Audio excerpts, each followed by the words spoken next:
Gregory Talbert claims his son asked him to pay for an expensive conversion therapy program, then abruptly quit. Michael Talbert says his parents threatened to kick him out if he continued to live a gay lifestyle.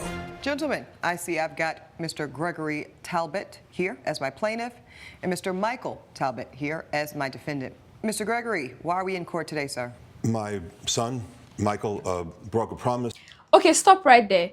A father, a grown man, is literally standing in front of a judge asking to be paid back for sending his child to conversion therapy. And we're talking about $1,000. We're talking about $6,000 be paid back from his own child. And this particular practice, the funny thing about it is that it has been banned across multiple states because of its psychological harm. And this is exactly what this man is doing to his own child. And many medical and psychiatric association has banned this particular program. So the legal question isn't even about money. It's about a contract that was made under threat even being valid. So let's watch. I have been living in Memphis for about the last 25 years. That's where I met my wife. That's where I started a small business with her brother. You know, we're part of a tight community, a small, tightly knit community. We go to church. Our families entertain each other together. Great. Shortly after I got married to Michael's mother, my wife, Jennifer, and we Are you found still out married to your wife, Jennifer? Okay. Great. Yes, we're still married, and we found out we were going to have a child. We were overjoyed, and when I had a son, it was doubly joyful because then I knew that the family name would carry on. And he's a boy who's always made me proud. He's always been smart and well behaved, and a great boy. You know. So all this sounds really, really lovely, Mr. Talbot. So why are you suing your lovely, well-behaved, high-achieving son for $6,000? It all started last May. Michael one day asked if he could have his friend Kevin stay over. It was a Saturday night. How old is Michael? Michael, how old are you? I'm 18 now. I was 17 at the time. Okay, so were you a senior in high school at the time? Yes, I was a senior in high school. Okay, thank you, sir. Go ahead, sir. His friend Kevin, who was a couple of years older, but I'd met Kevin, you know, certainly seemed like a nice kid, a nice boy. I thought, you know, Michael had some trouble over the years in school, especially when he was younger. He would occasionally get in trouble or get into fights, and I thought maybe this Kevin could be a good influence. So maybe like a big brother type of mentor could be a positive thing. Yes. That was the thinking. I was certainly hoping that, yes, okay. Exactly. So I put out the air mattress in Michael's room so that Kevin could stay on the floor. I heard noises, you know, late into the night, figuring, you know, they're boys, they're roughhousing or they're reading comics or whatever they're doing, you know, and I knew they stayed up late, but it was a Saturday night, so what difference does it make? I went in there Sunday morning to tell them that breakfast was ready and, you know, Michael had to start getting ready for church, and I found them kissing. They were not kissing, fooling around, roughhousing. They were kissing the way a man and a woman kiss. Well, let's rephrase that in this courtroom. They were kissing romantically. Yes, they were definitely kissing romantically. I was shocked. I didn't know what to say or how to respond. So I just pulled it together enough to ask Kevin to leave and to tell Michael that we had to get ready for church, and that's what we did. Did you address the situation at all? I did not. Okay. I did not know what to say. I didn't want to say the wrong thing. I didn't want to blow up. I didn't want to say something I was going to regret, so I didn't say anything. Did you tell your wife? No, no. So it was very uncomfortable at church because I couldn't really look at Michael, and I couldn't speak to him, and I didn't want to say anything to Jennifer, so I just sat there, and I'm afraid I kind of sat there all day. But by the next morning, I figured out what I wanted to say, and I texted him. I have copies of... Proffer that evidence to my bailiff here, sir, so I can take a look and see exactly what... Wait. We're looking at the judge checking the text message between the father and the child, where he threatened the child that if he didn't stop being gay, he would be kicked out of the house. So as we can see, this is not a negotiation, neither is it a conversation. This is clearly a threat. So if we look at this particular moment, under the legal terms using the contract law, there's a particular doctrine called duress, where if a person agrees to something because of the consequence of saying no, then it is totally unacceptable. So let's see how the judge handles it. Said to young Michael at that time, Michael, I am so disappointed in your behavior. You cannot kiss another man, especially in my house. If you want to live a homosexual lifestyle, you'll need to move out. This behavior is unacceptable within our family and friend circle in Memphis. I see Michael responds. He says, Dad, I'm so sorry. I never meant to hurt you. I don't want to move out. I want to be with you, and Mom, I'll do whatever you need me to do. You respond to your only child, your son, and you say, okay, son, let's fix it so it doesn't happen again. Yes, and I do want to be clear about something. I love Michael, and when I threatened him with expulsion from the house, it was just that. It was a threat. It was a bluff. It was. I was trying to shock him. We can all see what the father is literally trying to do here. He's trying to reframe the whole thing to make it look like it's a mutual agreement between him and his son. But we know that's not what it is. This is literally textbook gaslighting. And we know the judge is not going to be having it. I did want to get a strong reaction because I wanted him to know So that what was his reaction? he really took the initiative. He spent the next few days looking into what he could do, and he found a conversion therapy program. I was not all that familiar with this, but he found it, and he asked if he could go. That is the next set I see of this. messages. Dad, I found a conversion therapy program online. It's for 3 months, and I'll need to go every weekday from 8 to 5 p.m. for June, July, and August. So this is 3 months. If I go, can I continue living here? Essentially, you know your son's begging you for any way to stay with his family. Absolutely. So you say, well, what's the website? I'll look into it, yada, yada, yada. Well, not yada yada. No, this is yada, yada, sir. in I my said I'm courtroom. happy you're taking steps to make progress. Yeah, under duress, under the not at all veiled threat of being kicked out of your own home, you think that's initiative? If I may, Your Honor, most of our communication after him seeing us kiss was very much centered around this, and I felt very stressed out during this time period.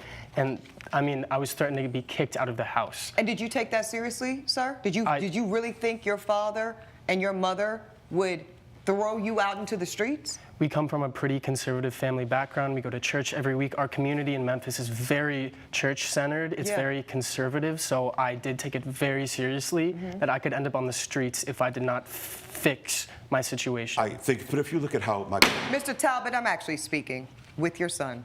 Go ahead, sir. I felt as if I did not do this, I would be kicked out and live on the streets. And let me tell you why that is not in any way, young man, an overreaction on your part. And I don't want you to feel an ounce of shame as to believing what your father directly told you. Because in this country, every day, there is a youth who identifies with some aspect of the LGBTQ plus community that is living on the streets. I know that because I've had the privilege of serving on the board of directors for a tremendous organization called Safe Horizon, and we have a whole program. You know what it's called, Michael? It's called Street Work. Because we provide services and resources to young men and women and non-binary individuals just like you who are members of a community that our society at large has deemed to be marginalized, and they end up on the streets. So I just want to be very clear with you that this was not you misreading a situation here with your father. There are young LGBTQ plus boys and girls, men and women, and non-binary individuals every day that really do end up on the streets. So I can very much see and understand why you took that threat extremely seriously. Do you see it, sir? But the context of our family is important, right? This idea that he'd be on the street. What is just context not, of family if you're going to kick your son out? But it's Okay. just, it's not realistic Okay, gentlemen, to think. let's before I go further with this part of it, I do want to get to the $6,000. What is $6,000 even for, Mr. Talbot? Okay, like I said, Michael found this place. I see this, and he I asked see to the go. So website. I looked into it. I spoke to the director of the program, a guy named Matthew, a gentleman named Matthew, and it had some good reviews online. They had a 3-month program where he could go. So so I wrote back, and I said I looked into conversion therapy. I like the director's philosophy and how no one is born. Don't rush through that part. Read that part slowly aloud, sir. I like the what? I like the director's philosophy about how no one is born homosexual. It's behavioral and it can be fixed. Are you sure you want to do what it takes? The program is $6,000. And then what did your son tell you? I'm scared to go, but I don't want to lose you and Mom. I will go. Say it again, sir. I'm scared to go, but I don't want to lose you and Mom. I will go. Michael has always embraced courage. No. You know, there's been other times in his life when he's been... No, sir, I'm not going to let you gaslight me in this courtroom. Now, you've gaslit this young man for far too long, and sadly, he's not empowered enough because he is still a youth and he's still your son, but you're not going to gaslight me, sir. That's not courage you see in your son's response to you, Mr. Talbot. That is fear. He's terrified of you and the consequence of not being a part of this family. That's why he says he will go. Let's get to this next message. At some point, I suppose, Michael, you had started the program, and this is all online? No, this is in person. This is in person? In person, weekdays 8 to 5, June 1st through August 31st. Okay, so you packed your belongings, Michael, you're telling me, and you physically went to this conversion therapy program? Yes, during the day, yes. I would come home. Oh, during the day, so it's not residential. Yes, but not still, residential. What was that experience like? The majority of the day, they are verbally harassing you. They are calling you names. I remember on the first day, the director, Matthew, who my dad chalked up to be a great guy, said I was cursed, said that I was going to hell, and called all of us there monsters, that we were unworthy, and that we needed the program to fix ourselves. Oh, my God. I really, Michael, I need to get close to you right now because I need you to understand. If you're willing, please give me your hands. Young man, you are not cursed. You are as loved and as worthy, Michael, as your father, your mother, and everyone else who gets the privilege to reside on this earth, young man. And I don't care what your daddy says. I don't care what this Matthew guy says. I don't care what some stupid conversion therapy says, which is nothing but a bunch of hoopla and a scam and a money grab for young, vulnerable men like yourself. I see you. You are valuable. And Michael, you are perfect. You are perfect in the eyes of God. Thank you. I feel the same way, Your Honor. I'm not talking to you, sir. I don't believe that Michael is cursed. I don't know the methods that they use. I'm sure that they involve tough love. I am sure that maybe they take an approach like the military, where they first try to break them down Mr. Talbot, and then please rebuild don't. them. The next time, you're out of here. Are you clear? I understand. Coming up on Equal Justice. You couldn't leave, Michael, because dear dad here spent $6,000 of his hard-earned money. How did that make you feel, Michael? I want you to listen to your son. Look at your son. Don't look at me. Look at your son. This is Equal Justice. Equal Justice is back with the case of Gregory Talbert, who brought his son, Michael Talbert, to court over missed conversion therapy. Okay, back to you, Mr. Michael. I see you texted your dad after a few days of being here, and you say, Dad, I don't like it here. I'm still having thoughts Your about... Honor, if I may, this was after a month in the program. This is a month? Yes. So out of 3 months, you stayed a month. My God, I can't even imagine it, Elijah. So then you say, the director made me cry numerous times. I don't feel good here. I miss you and Mom. Can I please come home? Your son is pleading with you, sir. You say, son, it was your idea to go to this program. You need to finish what you started. I spent $6,000. Money doesn't grow on trees. Unbelievable. How am I going to teach you how to be a man if you don't keep your promises? Just follow the rules and you'll be cured. You said cured, sir, in 2 more months. The young man says, Dad, I'll stay. Then what happened, Michael? Then it just kept getting worse. If I may enter this to evidence. Please offer that to Elijah here. I had written some journal entries throughout my time at the program. My first was about 9 days in. I just felt so alone and terrible, and I continue with these journal entries. Yeah, I the see. next one is right after I texted him and about how terrible I felt because he wouldn't let me leave. Oh, no, you couldn't leave, Michael, because dear dad here spent $6,000 of his hard-earned money. How did that make you feel, Michael? I want you to listen to your son. Look at your son. Don't look at me. Look at your son. I felt like you valued the money over your son. Coming up on Equal Justice. I was angry, Your Honor. I regret the harshness of my words. I don't give a damn how angry you were, sir. And now I'm about to get real harsh with mine. This is Equal Justice. Equal Justice is back with the case of Gregory Talbert, who brought his son, Michael Talbert, to court over missed conversion therapy. You were gonna kick me out because of who I am? You were valuing the money you would spend into this program over your relationship with your son. That makes no sense. Who could do that to their kid? Okay, Michael, can I at some respond? point, it's clear to me, based off of this evidence, that you decided to save yourself, and you left this program, correct? Yes, as my dad had mentioned, had a best friend, Kevin, who I had kissed back in May, which had started this entire thing. And he was the only person who I could think of that would understand what I was going through, who could understand the feelings I was feeling. So I'd reached out to him, I asked him what to do. I was feeling so alone by this point, and he told me to take some sick days off and stay with him and his roommate. So I did, and I stayed with him. And I felt so much better. It was amazing. I felt like I was free for the first time ever. He encouraged me to be myself, to be open, to be proud, to accept myself and love myself. And what happened when you told your father that you quit? I did not tell him. Oh. I was scared to, based off his previous reactions. Threatening text, yes. Yeah.